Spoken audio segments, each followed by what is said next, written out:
I got to a point where I just bent down and I looked at him and I was like, just give me 1 minute.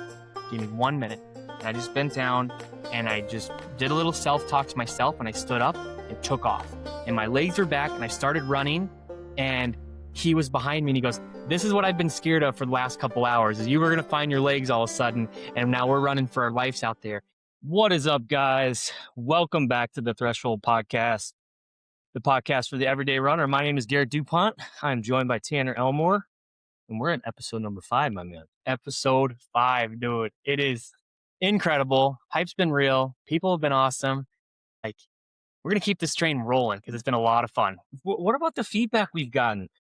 Listenership has evened out. We're seeing some great listenership and people coming back, people providing good feedback, people just showing love in general for this podcast. A lot of love. And I was taking a peek at our analytics earlier today and I looked at our audience, and you can look at geographic locations, and it's 98% United States and then 2% Germany.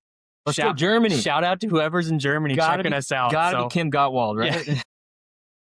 So we got someone overseas that's loving this, I guess. That is awesome. Yeah. Well, we got lots to talk about. Yeah. You know, I had a simulation run this weekend. How'd it go? It went well. So here's the thing about a simulation run I didn't realize. We're driving up to Elm Creek and I start getting the jitters. I see the signs and I'm not going to run the race, but because I know I'm going in there to learn something through a simulation, brought my wife, April, who is my crew chief. And this is what we're going to get into here is the crew later, but felt a little bit jittery and started out of the gates pretty fast, even though the entire time I said, remember to run this slow. And really it was a time to run the loops that I'll be running at Elm Creek backyard here in about 10 days and just get a feel for the course, my fueling, what I'm going to do with that time when I come in from a loop. And I learned a ton, man. That's awesome. So fueling went well. Everything was in place.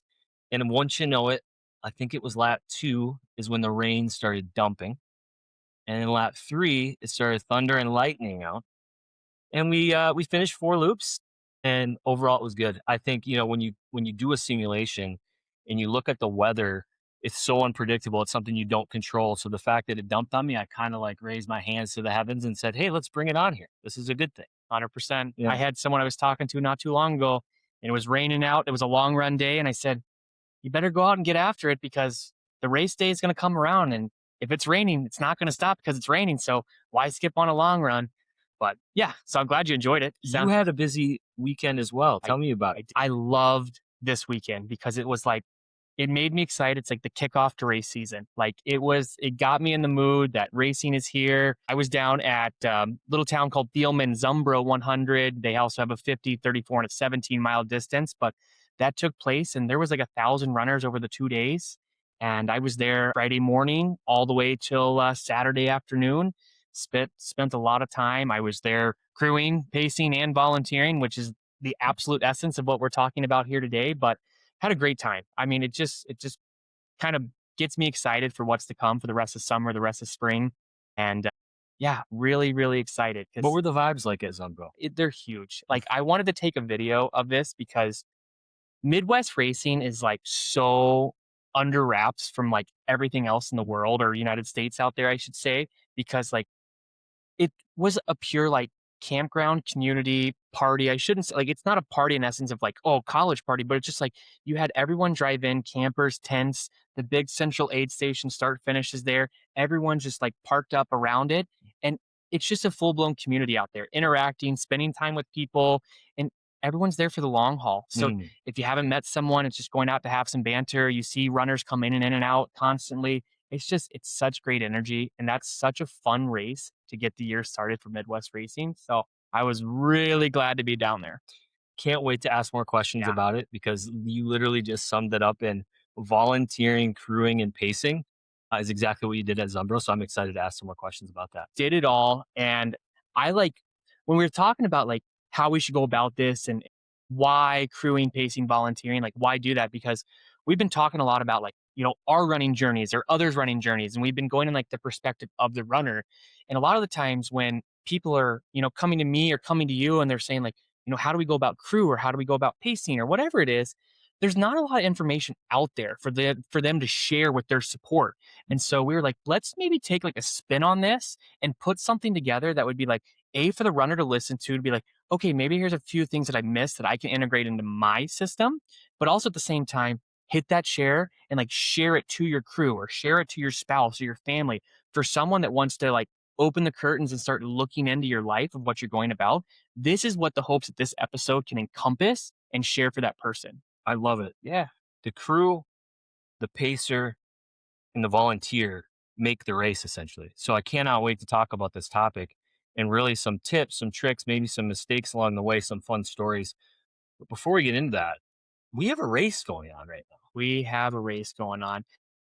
BPN Go One More Ultra. I think they just call it an Ultra. I don't think they use the backyard or last man. Maybe they use last man standing. But looking at that, I want your right off the cusp initial reactions. It's still going on.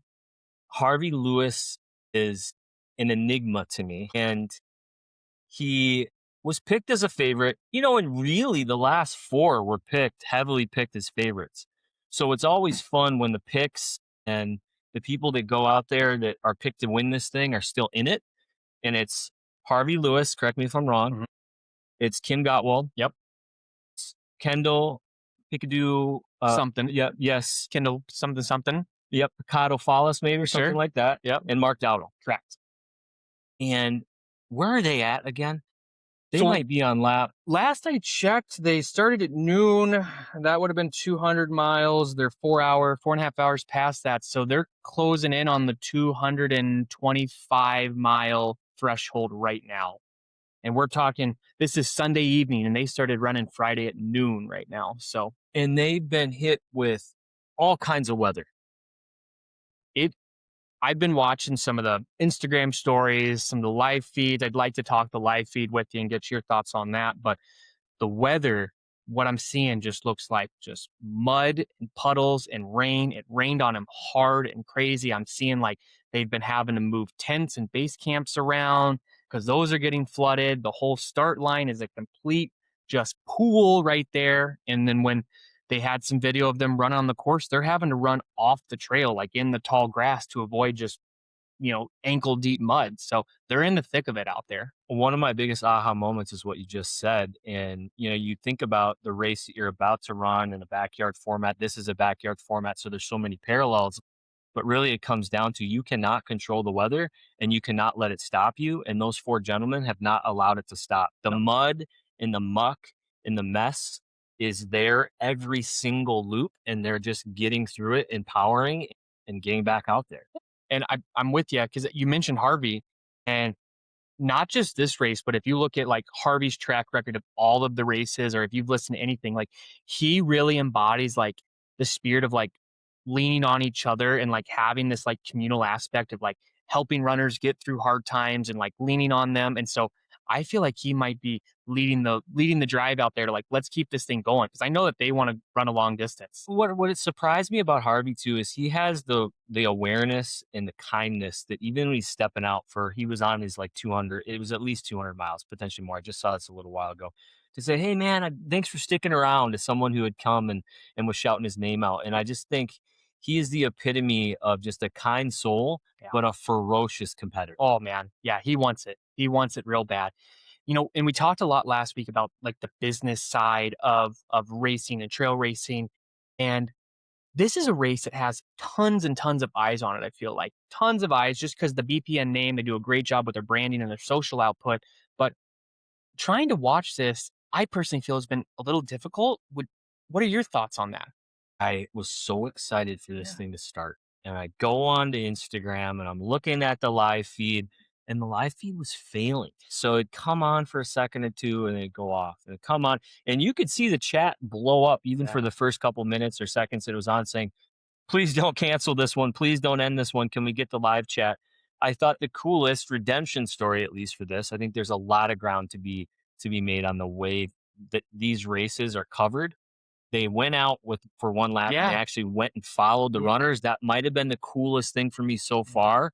I think a lot more can be done to show. I totally agree. And maybe we just don't know something that's happening behind the scenes because there's tons of other people that are there filming. We can see that in the live stream. So maybe they're just like we don't want to put it all out there because we want eyes on our YouTube video to follow. We want eyes on that. And that, that very well could be. We don't know. But I mean, as it's going down and breaking down, I would love just to throw it up on the TV and have it in the background and really see what's going on, get the ins and out of it. So maybe. It's such a good point because I do think that maybe I'm judging the live feed based on what I see from their YouTube videos from last year. Yeah. They're extraordinary. They're incredible video documentaries of that race. And so maybe I'm comparing the two, and maybe that's just what they like to do, is create a really, really cool story post race. And I'll be tuning in. Yeah, I So- will be too. Who knows? I hear, Mark threw out a number of 500. Harvey's ran that before. I don't know about the other. I don't think the other two have got that far before, but we'll see if that's the case. We're about not even halfway right now. 2 defending champs that took it last time. 2 hungry competitors. Well, Harvey's an ex-world champion at the backyard. We're going to find out who the last man standing is. We'll find out. To be determined, and we will recap you next week on that one. One last thing, really quick shout out. Mike Egan, 100 miles in a wheelchair. Yes. With his arms. Yes. He was standing in front of the Bear Ranch and he was doing the arm extension, showing his wingspan. That man is absolutely jacked. His arms look like my legs. And he completed 100 miles in a wheelchair, where the last piece of it, I saw him, the famous thing on Instagram right now is him pulling his wheelchair along because it's so full of mud. Shout out to Mike Egan for an unbelievable performance. The veteran, someone that lost his legs acting in the line of duty, and just goes out and crushes it. So cool. So cool. I've seen a little bit of that. Yeah. But, we don't have to continue to bore everyone that listens to us talk about Elm Creek, but just real quick, how you feeling? What are you thinking? We're less than 2 weeks away, 10 days away at this point now. Ready to roll? I'm ready to roll. Simulation helped me and gave me some confidence. And it gave me some confidence on the route, gave me some confidence on my feeling. And ultimately, I think it just gave me confidence to feel what it's going to feel like before I actually get out there. And I would say the main goal here is to take it day by day and have a strong taper where I'm doing the right things for my body, and also I'm doing the right things for my mind. Yeah. Because as you get closer, I'd be lying if I said the mind didn't sink in or slip in here and say, are you sure you're doing this? Ooh, are you going to be able to do this? And you got to fight those off. You do. How do you do it? I guess the question is. It's tough. It's tough. It's just learn what works and learn what doesn't work type of thing. And just show up and hopefully be just as mentally, physically as sharp as you possibly can. Yeah. I haven't forgotten, and we've said it once, we said it twice probably, but you prepare like a professional and you kind of just trust it from that point forward. And that's what I'm doing. How about you, man? Feel great. Yeah. I feel good. I think we're just at a good spot where I'm at that spot where any race and anything I do, just the anxiety starts to set in. Just like, let's get this thing rolling. Let's get this thing going. I saw the race director this weekend. I saw some other people that are going to be running the race. I had some guys message me that are also going to be running, just like, hey, what are we thinking? How we doing? And it was just like, man, we're so close. We're almost there. And so, like you said, just take these next 10 days and just make sure that we're physically feeling good, mentally feeling good, and get ready to toe that start line because the excitement is hyping up right now. Let the countdown begin. Let it begin. So, like we said, so excited about this episode. I think that we could go on for hours and hours about that, but I think that just given a little concise tidbit about the 3 things we're going to talk about: crewing, pacing, volunteering, and just those ins and outs. And so what we hope we can share today is something for you as a runner to take in, implement in your plan, and also share to your team out there, like we said. That's the hopes, that's the goals behind it. So let's bounce this back and forth off each other and hopefully, share this with people out there. Yeah.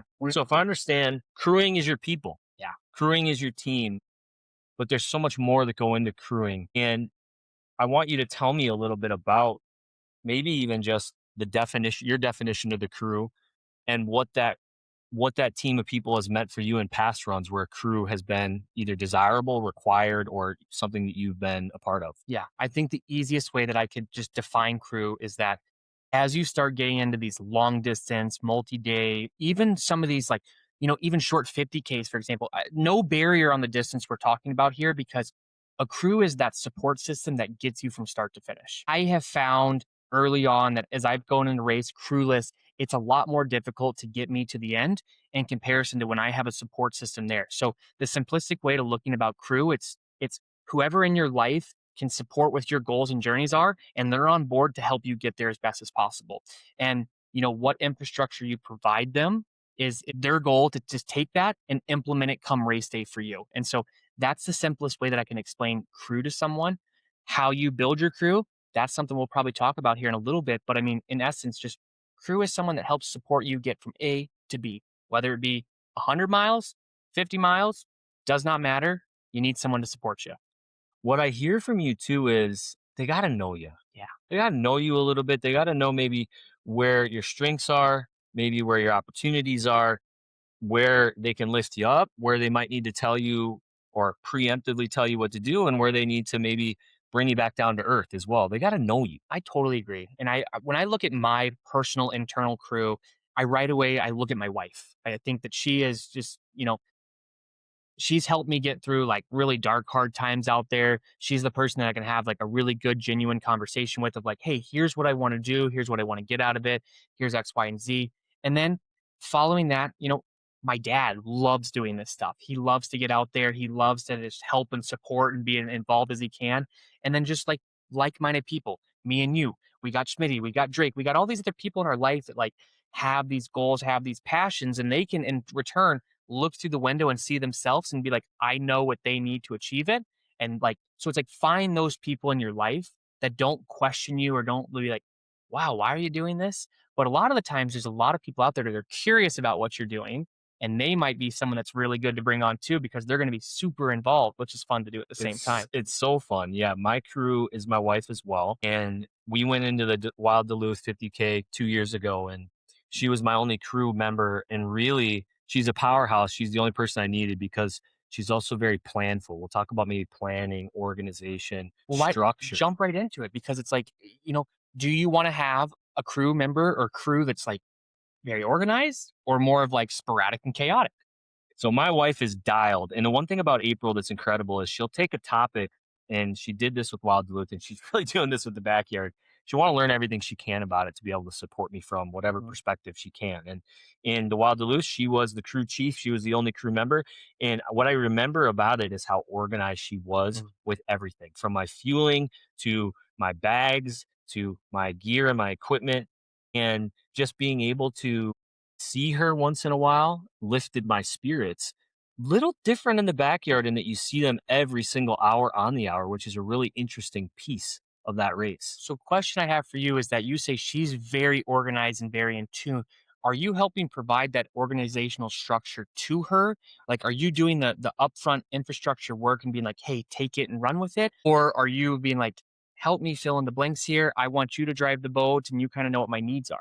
I took the foundation from a lot of conversations, and I'll be honest, I didn't start really talking seriously to my crew until about a month ago. Yeah. And I'd been training with you for several months prior to that, but I'd started to get enough information that I wanted to put something out there. So Excel spreadsheet and kind of a brief Word doc overview of what I was looking for, what I'm seeking out from a carb and sodium perspective from fueling, what I need from a shoe and sock and foot care perspective, all those different things that go into a race. And then she kind of takes it and builds it into a plan. So she got the foundation for me, and then she goes and project manages the thing and makes it come to life. And she really showed me that in the simulation yesterday. She was absolutely incredible. And so that's kind of how the dynamic worked so far. It's great. I got to have breakfast with my other crewmate, Mike.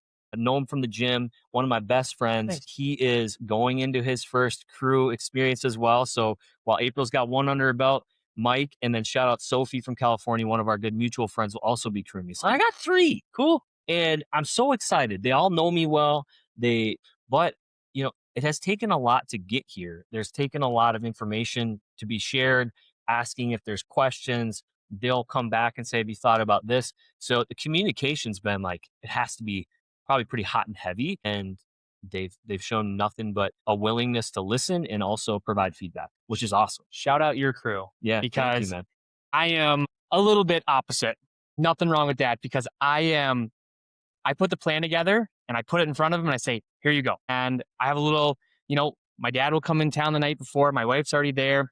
Drake is my other crew and he runs his stuff. He knows what he expects out of me, but I say, here's the plan, done the work. I just have me ready with what we got to do. There's obviously that little bit of deviation buffer, that 10, 20% where, stuff's going to change and be ready to go on the fly. But for the most part, I'm like, here's my nice old laminated spreadsheet and put it up on the wall and here you go. The one thing about that I'll say though is you've been through it before. And not just one time, not just two times, Yeah. multiple times. And I am curious, and I want to get into stories as quickly as we can, um, about your crew and kind of where you've seen and maybe something that went really well, something that didn't go well. But when you've been through it before, maybe you don't need as much communication line. Maybe they know what to expect.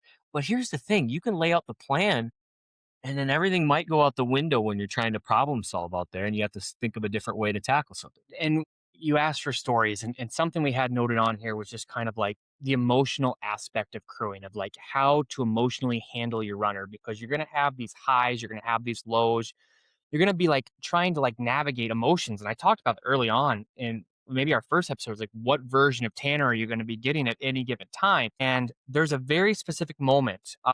This past September, Superior 100, I was having just a really, really bad overnight section. Just was really struggling. I want to say it was mile 75 aid station I was coming into. It was pitch dark, probably, I don't know, 3, 4 in the morning.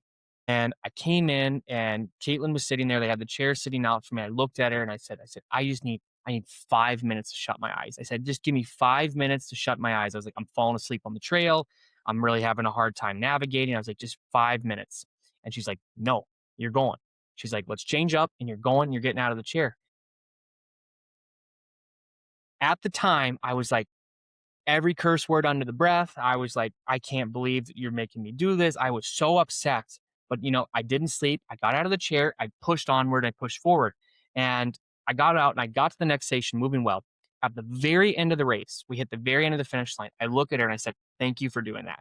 And she goes, you told me to do that days before this. And it was like my logical, normal brain and thinking when I was at home and I knew I was going to be going through some hard stuff. I told her, I was like, hey, there's going to get a point where I'm going to be like, I need to just take some time. I don't want to move forward. I was like, just snap it out of me. Let's get going. And she did that. And I was like so appreciative. And at the moment I wasn't, but after the fact, I was like, wow, I really, really appreciated that. And, as I get closer to the race here in a couple of weeks, I've kind of, primed and prepped them. Even my dad, Drake, who's done the stuff, he knows what's going to go on. But it's like, you know, having like that control my emotions, control like my impulsive thinking and decisions is something that really important to have your crew on board with, because someone that doesn't crew very often or is not aware of the sport might be like, oh wow, he's really in bad shape right now, or oh wow, I don't know how to handle this. And it's like, you're going to have these highs, you're going to have these lows, and having someone that just kind of a nice, calm, level headed to maybe talk you off the bridge or talk you off the cliff to keep you going is what you need. Sometimes that's such a good story. And you just sparked so many different thoughts in my head. But sometimes you want to match the runner's energy, and other time you have to go exactly opposite of the runner's energy, and that's not necessarily easy. Like you said, you never know what Tanner you're going to get, what Garrett you're going to get on these long races. Sometimes you cannot match your runner's energy. It's probably much better not to. April was joking around and said, I got lots of motivation stories for you in my back pocket to keep you Nice. running. I said, that's really nice, babe. She said, "No, it's not really nice. Not all of them are nice." That's true. And I said, okay. Yeah. So that is so cool. That's an important piece of things in terms of sometimes you just got to drop the hammer. And you got to keep your runner going. Yeah, you really do. And so as we think about crew, we think about everything, is there anything that like sticks out to you of like maybe there could be a mistake your crew might make, or is there anything that's like you want them to be weary of so that doesn't happen? But it's like, is there any common mistakes you might see out of a crew? When it comes to fueling, we've talked about sodium, electrolytes, carbs, and we measure a lot on that. At least I do, learning from you and some of the research. And it's easy to say you need to take two of these to get X amount of carbs or X amount of sodium. I'm really trying to drill down and make it really clear that I want numbers. So if I need to take 900 milligrams of sodium, however, we have to figure that out. Uh-huh. Little things, right? Like I don't just will say, oh, well, you need to make sure you take two of these this time. How many, what's the milligram count and what's the carb gram count that I need? And then we can build it from there. So there's no guesswork. We might have to piece some things together with fueling to get to that, but I don't want things to be mixed up because it's such an important piece. Yeah. And then my feet, that takes some practice to He- care for feet. Should start practicing right now. A lot of people are already rubbing their calluses. They're putting the squirreled nut butter on their feet 10 days before. They're Yep. soaking their feet. Like, I'm going to get a pedicure. yeah, the foot care like does not start on race day. It starts like a week to week and a half before race day. Well, I'll tell you, one of the things with the simulation is I took a wrong turn, or I took a path that I thought was the right path, and I ran through about this deep of marsh. And Yeah. so we got a really good lesson on changing out some wet shoes, some wet socks. A guy wrote two books Yeah. on foot care, and they're great books, is what I hear, and I kind of want to get them. That's how important it is. So, just are we going to have enough reps? Is something I'm considering as well with the crew. You will have enough reps because as you get out there, the crew will learn, they will adapt, they will figure out what's working, what's not working. It's like we're bringing on people that are capable of understanding what we need. Like, they're going to make it work. They're going to adapt. They're going to figure it out. So it's like the reps will take place. You've done the work. You've done the loops. They've been there. They're ready to roll. They're good to roll. Something that I also think about that is maybe a common mistake that crew makes is overwhelming their runner or like over talking. And we said story. So I got another one here. And Steve, my father, listen up because this one's about you right now. And last year, it was middle of the night, Elm Creek backyard. I was trying to get some sleep between loops, and I had three people and I had three crew members in my tent, which was too many. But they were just having a little giggle fest in there when I'm trying to sleep. And it was my old man of all people that was just in there giggling. And it's like that time you have between loops is so valuable. And I got to get the rest if I can get it. It's like you got 52 minutes to have your jokes and laugh with them when I'm not there. So I look at it and it's like, don't overwhelm your runner, don't over talk to your runner, and like have this clear line of like, what words do you not want to hear? Don't say these words if you don't want to hear them. Like us as backyard people, it's like, you don't quit in the chair. We don't set targets. We don't set goals. And it's like, explain the same thing to your crew. Don't have them be like, hey, you're one loop away from 100. Great. Does not matter to me. Oh, wow, you're really not looking good right now. Don't ever say that to someone. Like those are things that you shouldn't be saying to your runner. And for someone that doesn't crew very often, or someone that has like, if it's like a spouse that doesn't know what you're going to be ready to go through and they're like, wow, I don't like seeing you like this. It's like, maybe have that conversation of like, I'm probably not going to maybe look in the best shape at some given times. Don't worry about me. It's going to be okay. I just don't need to hear that at the same time because those thoughts will start to creep in my head. So I always try and be like, let's not overwhelm me and let's not like over talk and share things that don't need to be over talked and shared about. I think that again comes along with like picking your right crew members that aren't going to get upset when you say stuff like that to them, right? Huge shout out to Steve for producing this story. That just makes my day. That is great. How I want to go back really briefly on crew prep. How does the crew prep? So some people, there's a lot of conversations, a lot of dynamic. There's some people just hand them kind of like, hey, here's the plan, study it. There's not a ton of resources for someone on a crew. What is the best way for them to prep, would you say? Well, the hopes is something like what we're putting together right now, like this dialogue to share to them and being like, hey, here's two guys that have run races that have had crews.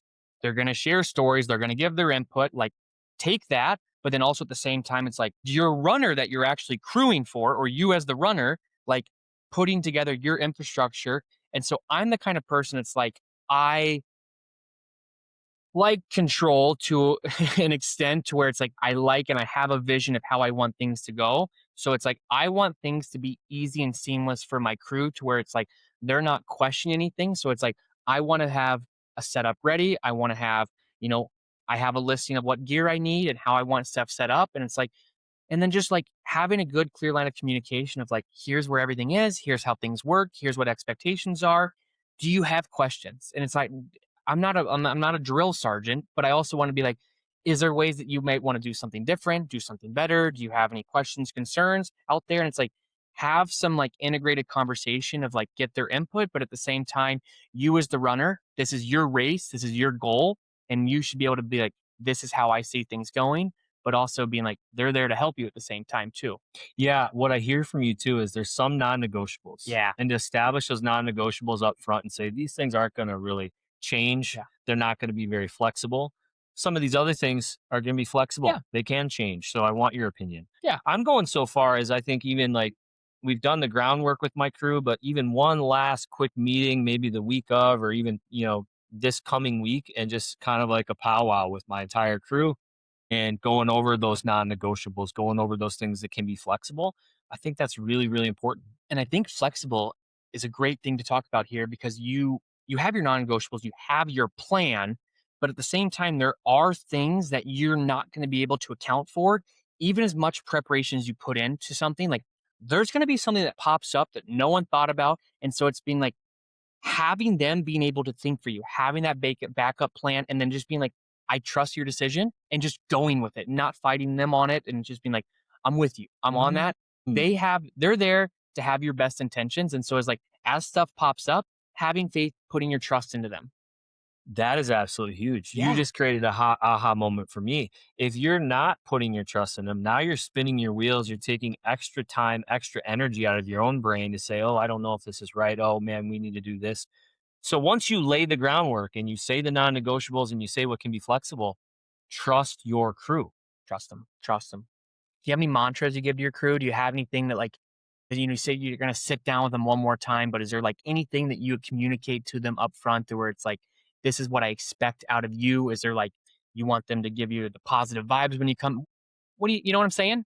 Yeah, some would say that my love language is words of encouragement. So I love to hear a little bit of words of encouragement, but I also need them to be strong and tell me what to do when I could be faltering, and absolutely no way allow me to quit on the chair. I know it's cliche, but I don't want to quit on the chair. That's probably why it's so widely known. I want to quit on the trail if that moment comes, when that moment comes.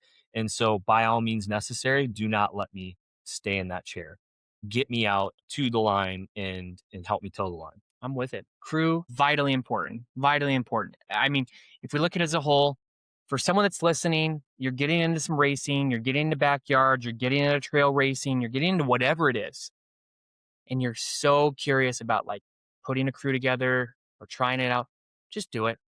Just do it. And if you're a runner and you've never crewed, jump into a crew. Guilty admission of this episode is I've never crewed, Mhm.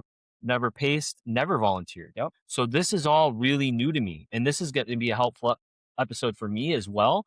But I'm itching to go and crew.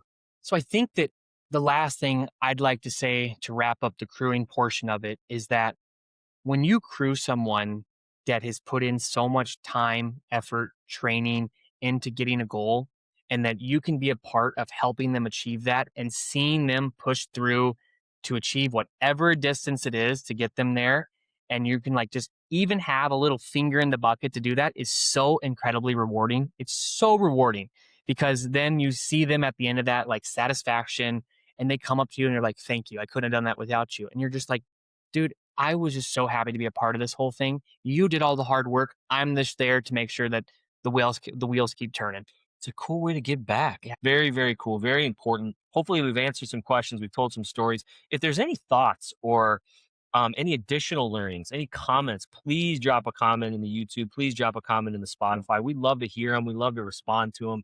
We've already been shown a lot of love. So don't hesitate to drop something Yeah. new.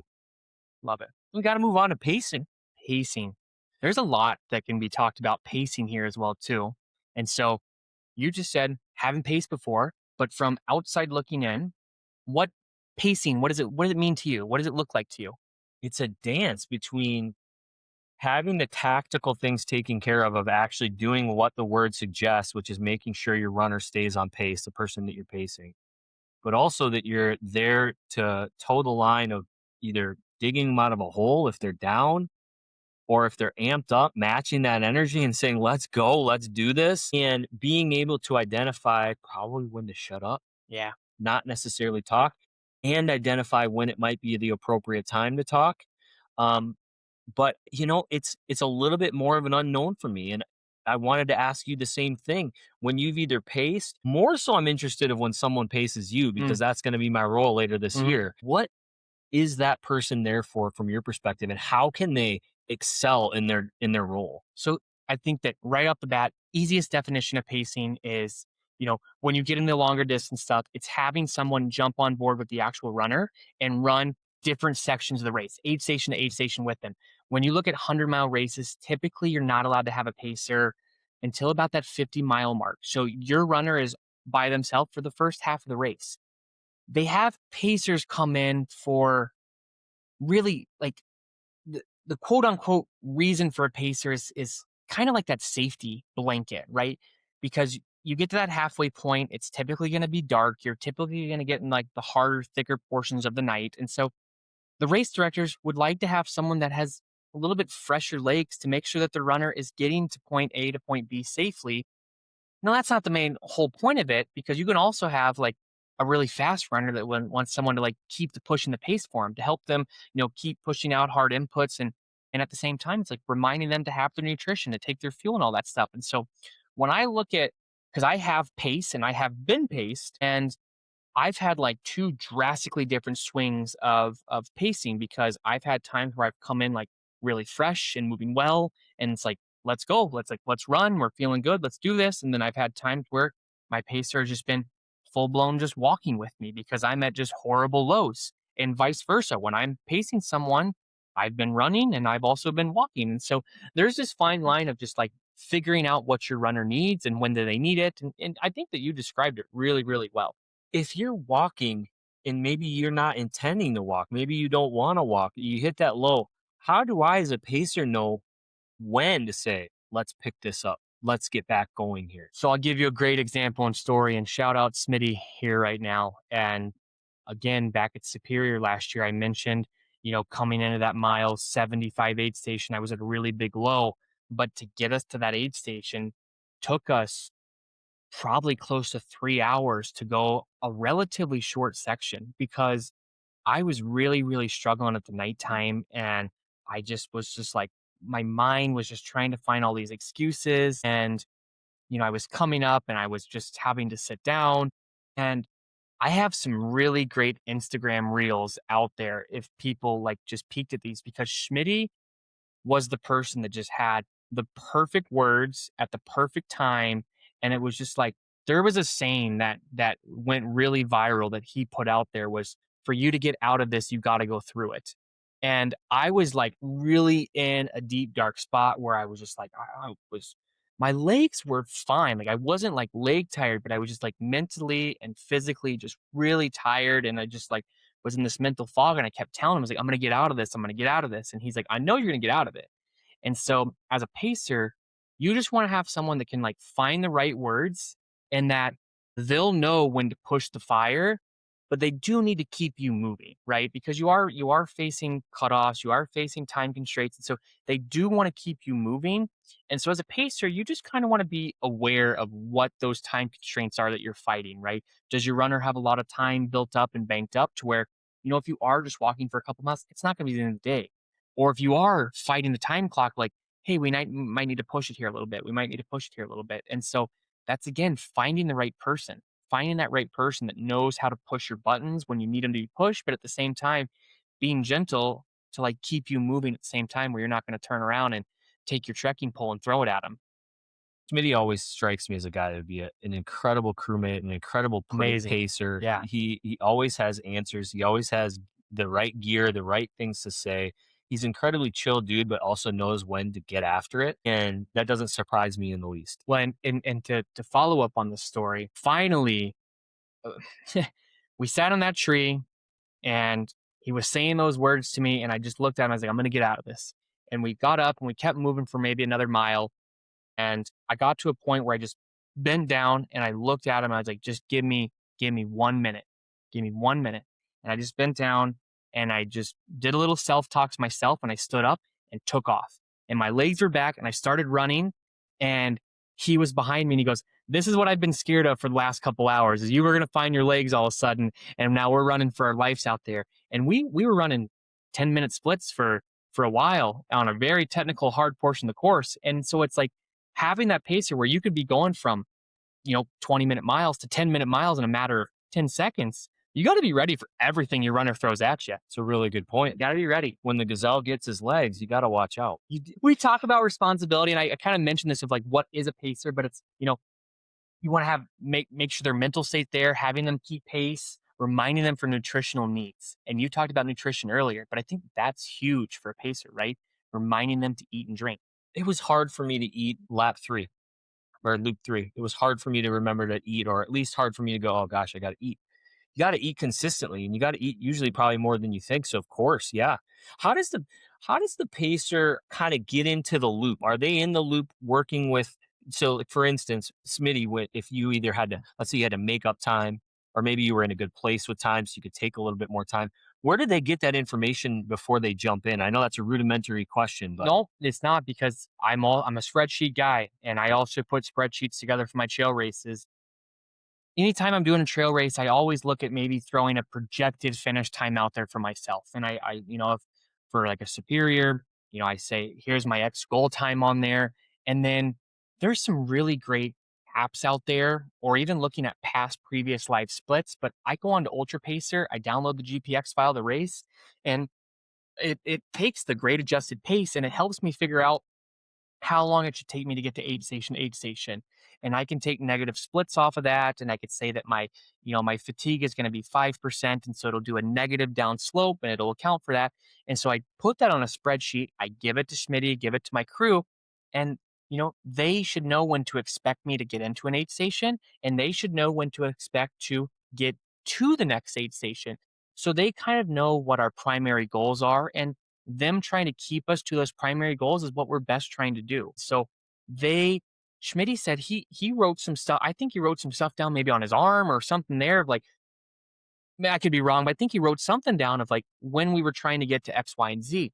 And in return, I paced him in October and I knew he had a time goal in mind. And so I picked him up from the second to last aid station to the finish line. And I was like, hey, let's push it here. We can get pretty close here, and let's do it. And we crushed some souls out there. We passed some people. We put some stuff down. So it's fun to be a pacer at the same time too, when you can help them push through and like start passing people and start getting closer to that finish time. So I think it's again just kind of all resorts back to planning, right? I was just gonna say there's a through theme here, and it's planning, Yeah. and it's knowing your runner, and it's knowing when to back off and when to push. Same kind of thing with the crew can be said about pacing. It can be. And you talk about like psychological aspects of crewing, right? When you like think about maybe or not crewing but pacing, when you think about maybe pacing me, the psychological aspect of things, what would be like some things that you would maybe do or not do, I guess? Well, I can't. You, at the end of the day, I can't let you quit. Yeah. And I can't allow, if we're in the depths, I can't allow us to stay in the depths. So those are a couple things. And also I got to know and feel out at least enough to know when would be a time that we can have some good conversation, and when maybe is a time just to kind of shush up and grind. Those are a couple things, but you go back and you talk about fueling. I got to remind you to eat. If I notice you're not eating and drinking and making sure all of that those things are good. And instead of just saying how you doing, like, got to ask some pointed Yeah. questions, right? So, I think those things are the things that come up top of mind, but would be interested to hear your perspective as well. I was listening to something a while ago, and a gal was saying something about her pacer and her, and she was like, he was asking me way too many questions, and I just didn't have the capacity to answer them. And she just looked at him and she goes, if I don't answer you, the answer is yes. If I do answer you, that means I have an actual answer to your question. And I was like, I couldn't like comprehend that until I was actually in the same position. And I looked at my pacer and I was just like, hey, I love you. Right now, I'm going through it. I'm not going to have a lot of responses and words back to you right now. And that again goes to like picking someone that's going to have some thick skin and not get upset by that, because you're not trying to hurt their feelings, but at the same time, you're 70, 80 miles into a race. You might not be the chattiest person in the whole world, right? And so I think that that's a good thing with the pacer. And you, s- y- it's again knowing your runner, right? I just got done pacing this past weekend. He's a great buddy of mine, and like I can have just the most fun conversation with him at any given time. And we were mile 75, we were in the thick of it, like thick of the night, pitch dark, he was going through it, and just like wasn't in like the best greatest highest spirits, but at the same time he still had a good sense of humor about him. So it was like we were still being lighthearted out there. We weren't moving fast, but we were just having fun. And so it's like at that given time, just trying to keep the spirits up to keep us moving. Because if we're just silent, then it's just even harder. You're just in your thoughts. And so I just try to keep him engaged. He didn't have a lot to say, but he was laughing, he was smiling. We were having a good time. You knew when to kind of keep it, you to keep the mix. Some laughing, some grinding. I recently watched the Cam Hanes documentary of a race he recently ran, and they ran into a cactus that put like hundreds of needles in their feet, or like Oh, tiny, tiny, tiny little needles. And Cam looked at his pacer and he said, "We can skip the obvious questions, right?" And this pacer kind of laughed, and they both, and then it got Cam to laugh a little bit, but right away he was absolutely not happy in that moment, yeah. and said, "We could just skip the obvious questions, right?" And Spacer said, "Yep, we can." And they kind of just laughed it off and kept going after they got the hundreds of needles out of their feet. Interesting dynamic Very between the much. pacer and the runner. It is. You get one-on-one time with someone who is likely a great friend or family Mhm. member. It's none of it is should be taken for granted. That time, whether it's the silence, it's the laughing, it's the meandering around in the dark with, limited viewpoints. None of it should be taken for granted. You soak that up because that's just quality time when you're suffering alongside of someone. I don't find that there's too many better things to mold relationships and strengthen them as when you suffer beside someone. So with you because I think that, you're going to pick a pacer that has a similar love because a lot of the times you're not pacing short distances. You're not pacing like easy grading trails. You're going to probably pick someone that has, you know, a similar outlook of what goals they are. You're going to probably pick another trail runner. You're going to pick another person that runs. And so, like, when I look at being asked to pace, it's A, an honor that they're willing to ask me, but B, at the same time, too, it's not about me. And so, like, they're all sometimes people are like, "I'm sorry, I'm not going fast." Dude, I don't care. Like, I'm just so happy to be out here. You probably don't realize that I'm having more fun just being out in the middle of the woods at nighttime. I don't care if we're walking, if we're running, whatever it is. I just love being out here. And so, like, I can tell runners, don't worry about what your crew thinks. Don't worry about what your pacers think. They're probably having just as much fun as you could even imagine. They're okay. That's interesting. Yeah. Don't worry so much. No. Don't even think about it. They got a job, you got a job. I just got to go really quick off your pacing with Drake. And I love what you said. We're just going out, and you said the same thing about the backyard, or maybe both. We're just going out to have an adventure in the woods. Literally, literally, I How text. cool is that? Yeah. Texted him. I said, we're going for an adventure in the woods. We're meandering through there. We're just having a good time. It's awesome. So fun. I love it. So what do we see? We said crew mistakes. We talked about some crew mistakes. What could be some mistakes a pacer makes, do you think? For me, talking too much when I don't want to be talked to. For me, maybe losing track of where we're at or where we need to Mm, be in a given time. So the whole point or a big portion of the point of the pacer, losing in touch with that. That's my probably biggest fear as a potential pacer is I want to be on the ball. I want to have my numbers straight. I want to have things straight in my head about what the goal is. And I don't want to lose sight of it because it could be that your runner loses sight of that. They're absolutely exhausted probably by the point you meet up or eventually when you're running with them. So you have to be that person. I think that something too that I think about is like a pacer should never make it about themselves. It's not your race. It's not about you. And like the inevitable does happen. DNFing, do not finishing, does happen. Your runner, like drop rates in 100-mile races are high. Mm. And so, like, if you're scheduled to pace a later section of the race and your runner's going through it and they're not going to make it in time or they're dropping and you're all upset and hurt that you didn't get to run, it's like, check your ego at the door, leave it at home. It's not about you. And so I sometimes, when you talk about pacing, it's like you're there to help make that runner's experience as positive as possible. It's not about you. You're not there to get your miles to your training run in. It's like you're there to help support them. So I think that, when you are pacing, think about that too. Just don't do that. And then the other thing is just like the pacing aspect of thing. And I know we talked about, had a pacing chart, but I think it's being able to read your runner, figuring out where they're at a given time and not being like, hey, you wanted to be at this aid station in 60 minutes from here. For us to do that, we need to start running 8-minute miles. That's probably not realistic. So it's like, read your runner, figure out what they need, navigate from it. And it's not like we don't need to push too fast or we don't need to push too slow. It's like, but just helping them navigate what a good, comfortable pace is to keep moving on.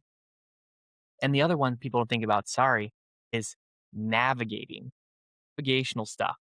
Courses are well marked, but you as a runner can oversight things, make mistakes, maybe make a wrong turn. That pacer, if they're out there with you, should never let that mistake happen. You realize that's number one, my biggest fear. Even in the backyard. A side note to our listeners, a lot of you know this, maybe some of you don't. The backyard is not a pacer race. The benefit, the benefit and the upside is you get to see your crew every hour. You do not get a pacer at all during that race, which is, a little bit different than these other longer races. I can understand based on the structure and the makeup of the race why that is, but just a little fact of not going to happen in the backyard, but really, really, really important for some of these other longer races. So just real quick to wrap this up, question for you is you're running around 100K later in this year. Maybe you have a pacer. It allows pacers. Maybe you do, maybe you don't. If you do have a pacer, what do you look at one? I prepped for this episode, and that was one of my main takeaways is what am I going to do when a Wild Duluth comes? Do they have pacers? Found out they obviously do for 100K. And what will it look like? I mean, I think a pacer for me has to be able to tackle the tough terrain of the Wild Duluth and just some of the things that you said, has to be able to challenge me at the right times, has to be able to make sure I'm getting my fueling. And like you said, this is going to be a different race. And so I'm going to have to figure out and do the groundwork for what are my times going to be. I love that you said you plan, you prep, and you have some projections out there. That's something that I'm going to have to get, a little bit new to me. I have to get out there and make sure that's okay. And my pacer's actually able to do that. So a couple things, but I'm excited to pace someone, but it makes me more nervous than having a pacer. It'll be nice to have a pacer when the time is right for me, but I'm excited that I get to pace prior to having one. Yeah. So Totally. cool. So we got to talk about volunteering because this is actually a super interesting topic for me and something I'm kind of dying to learn more about. And just like pacing, the way that I look at volunteering is you can gain a lot as a runner for your own races in the future by volunteering. And it shouldn't be the sole reason why you volunteer. It's almost like a nice little cherry on top. But the biggest thing is you can give back to a sport that you love and to people that you love and get a feel for some of these races and what the vibe is like and how you can contribute. But what was your first volunteer experience like? And how did you find it? Is it easy to sign up for? Are they easy to find? And kind of what does that process look like? So I look at volunteering. It's so simple for me. I run these races. I run them for a purpose because it helps provide me a sense of peace, clarity, physical accomplishment, all of these different things. That's what these races provide me. Why would I not give back to the thing that provides me so much joy and outlook and everything in my life? And I have just been just two arms out, embraced by this community that is that trail and ultra running community. And any place in any race that I go to, I'm seeing similar faces, I'm seeing similar people, I'm seeing all of these different things. And as you do it more and more, you start to realize it's the same people at every event. It's the same people here, it's the same people there. And that's what keeps these races going because you have such a strong community behind them. And I feel like I'm being selfish in a sense of if I just run these and I don't give back to them, I feel like that's selfish out of me. Maybe that's not everyone's perspective, but just me that runs multiple races a year. I want to be able to provide back to the community that it so willingly provides to me because these volunteers, they are volunteers. They don't get paid. They are sitting up in the middle of the night. They are sitting up for hours on end. They're spending their own time, money, and effort. And it's a big, huge commitment out of the people that do this. And so you asked me, is it easy to sign up for volunteering? 100%. Which is the staple of Midwest running up there. They do not turn volunteers away. You'll go to an aid station and 4 volunteers, or they could have 40 volunteers because they don't turn anyone away. If you're willing to come spend your time and be part of the community, go out there and do it. And they want you to be a part of that. And then you'll see some other races that say, we're so desperately needing help right now because they can't get it. And so it's like jumping in on those as well, too. Yeah, races are just, if you want to volunteer, races are willing to take them on. Find your race. Yeah. Find one that works for your schedule or pick one that you might be interested in. It's always like, oh, where to start? Well, the start has to come from you. And it has to come from identifying here are like a list of 5 races that I really want to volunteer at. Yeah. Then you zone in, you figure out where people need help. But it sounds like some races don't even turn volunteers away. No. Sounds like the Elm Creek backyard, even though maybe they're and maybe I'm off on this, but it doesn't seem like it has to be as much volunteers. They still have an abundance of volunteers, is what I've And they'll heard. find a spot for them. They'll find a place. Like if you want to spend your time doing that stuff, they'll find something for you to do, right? And I look at Rocksteady. I'm wearing it today because I knew we're talking about this. You're gonna get cool shirts too if you're watching the Spotify or whatever. You get cool shirts. Yeah, you get fun stuff. You get gear. You get all that good stuff. And That is a cool shirt. yeah, it is really cool. You can see the back of it.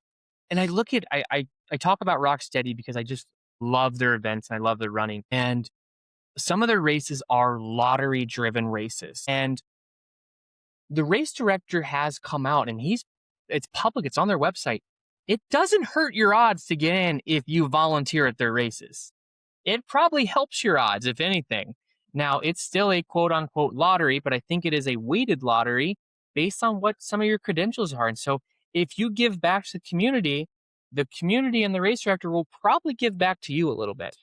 Coming from someone who's new to this community, it's one of the biggest things that I think I can do to just get in tuned and meet some great people, give back to some great people. I'm super excited to volunteer this year.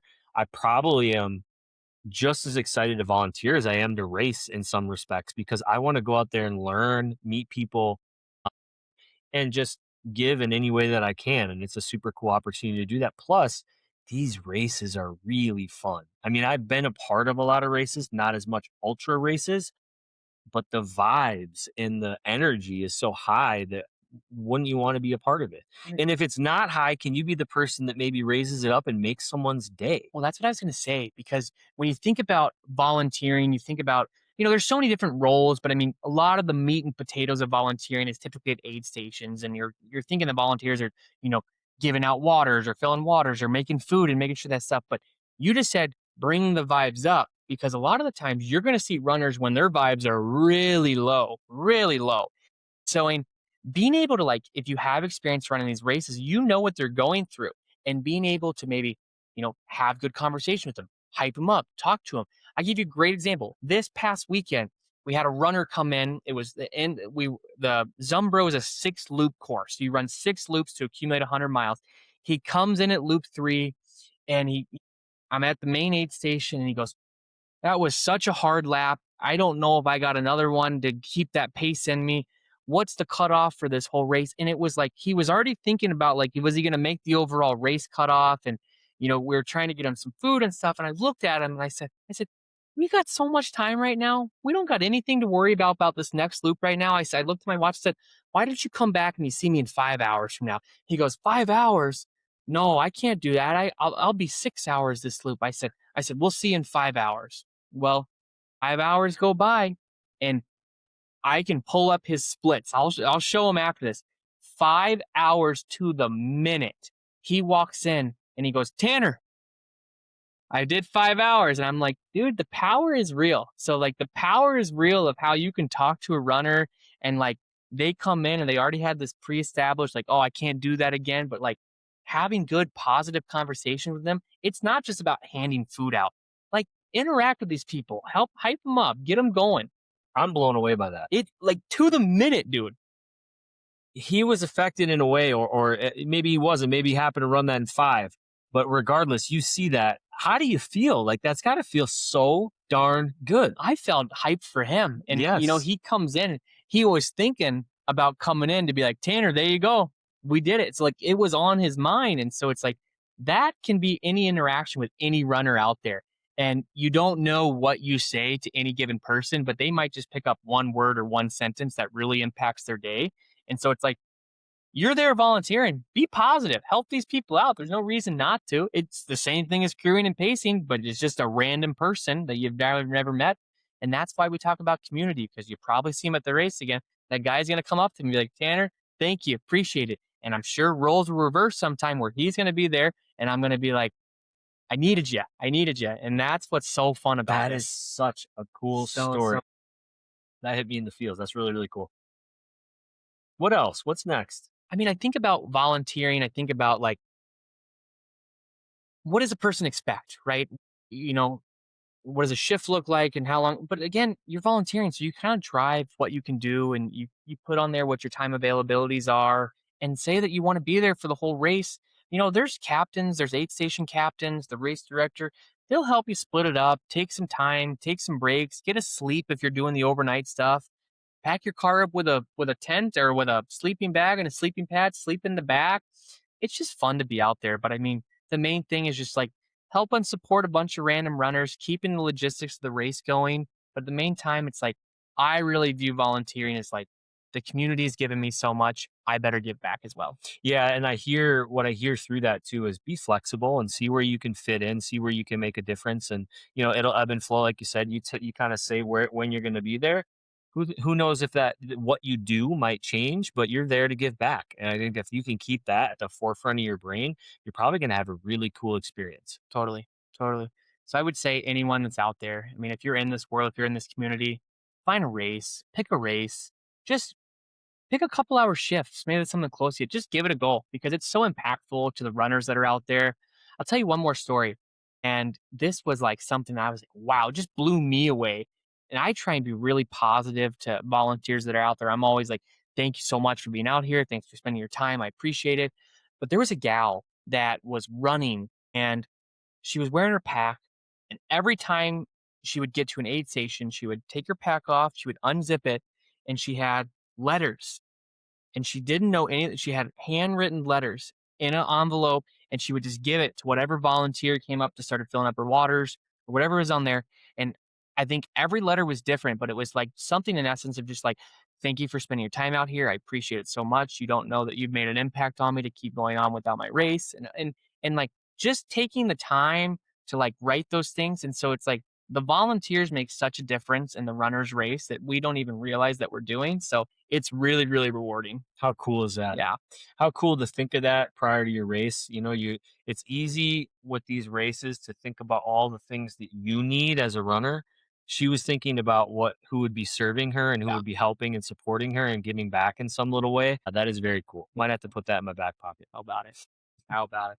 I mean, overall, this has been, I mean, I think that we think about so much of the runner. We think so much of like, hey, we're so hyper focused on them, but there's this whole entire infrastructure that surrounds it, right? And I think that that's what the crewing, the pacing, the volunteering is all about. So I really hope we try and encompass as best as we can, and someone can share this to someone that is curious about what it takes to get a whole race logistics going. I love it. Ask questions, share with friends, share with your crew. If you're been on a crew, shoot a comment about maybe a story that you had. All of this just builds a community that we're trying to build right now for the everyday runner. And so we love to hear it. So share. Really do. Cool. Cool, man. Did we just finish episode 5? Episode 5 is done.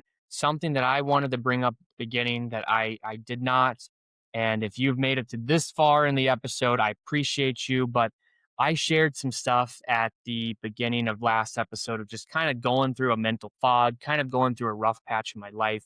And I had a tremendous outreach of people just reaching out and just being like, hey, don't know what's going on. Doesn't really matter what's going on, but really thinking of you. You're a strong person. You got it. Whatever they were saying, but it was just like it was so kind to see people reach out and just like, just really concerned. So it's really fun to see that, what we're putting together here is really building, a community in essence, and it's a community in the race road, it's a community in the podcast, and we lean on one another. And so we've said so much that if there's people out there that's going on, just put it out there. I mean, we'd love to talk with anyone that's out there, and I'm very appreciative of all the support I got. The love has been overwhelming, and we're 5 episodes in. It's gone incredibly fast. Yeah. But thank you so much for any support that you've given. And if you're watching us and haven't left a comment, maybe today's the day to leave a comment and just tell us that you're watching, and we appreciate hearing all of it. So First, putting you on the spot right now, but I think that we're both in agreement that we're racing here in a couple weeks. And then as we get into May, the weather's going to start looking nice and we're going to be at this intermittent period of no training. So I think we're going to start looking at probably the second or third week of May to do our first big run club group run, and just starting to put it out there for people to start putting on the calendar. But I'd say by next week, we'll probably fine tune a date and a place, and we'll put it on our socials. We'll plug it in the podcast and hope to see a good handful of people out in May running together. Threshold Run Club. Threshold Run. TRC. Yeah. I cannot wait. People have been asking for it. It's time to do it. We're going to have the time. And so something to look forward to. The backyard's in 10 days. There's so many races on the horizon. This is the best time of the year for running. And so we are looking forward to what's to come, guys. Awesome. So pumped. Hey, man. Good episode. Run for someone who can't today, guys. And we'll see you on the next one.